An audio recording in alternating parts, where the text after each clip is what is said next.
Hello my foodie family, welcome to another episode of Bengali authentic food, যেখানে তোমরা দেখতে পাবে বাঙালির একান্ত নিজস্ব কিছু authentic recipe. So today's recipe is দই সর্ষে পাবদা। কি মুখে জল চলে এলো না?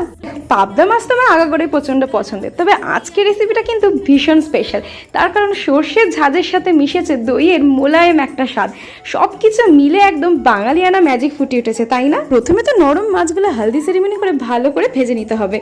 তারপর সর্ষের তেলে দিয়ে দিলাম কালো জিরে। কালো জিরেটা নাচানাচি স্টার্ট করতেই তারপরে অ্যাড হলো সর্ষের ঝাঁজ। তাদের সাথে আবার যোগ দিল অল্প পরিমাণে হলুদ, লঙ্কা গুঁড়ো আর স্বাদ মতো নুন। তারপরে দিয়ে দিলাম টক দই। তারপর ভালো করে সব কিছু মাখিয়ে নিলাম। তারপর স্বাদ মতন কিছুটা নুন দিয়ে দিতে হবে আর দিয়ে দিলাম 2টা কাঁচা লঙ্কা চেরা। তারপরে আমাদের নরম নরম মাছগুলোকে ছেড়ে দিতে হবে এই সর্ষে দইয়ের সমুদ্রে। ব্যাস কিছুক্ষণ ফুটিয়ে নিলেই তো রেডি হয়ে যাবে বাঙালির অথেন্টিক ফুড দই সর্ষে পাবদা। তাহলে বলো তোমাদের এই রেসিপিটা কেমন লাগলো? তাহলে দেখা কমপ্লিট তো? আর বাড়িতে ট্রাই করছো তো তোমরা?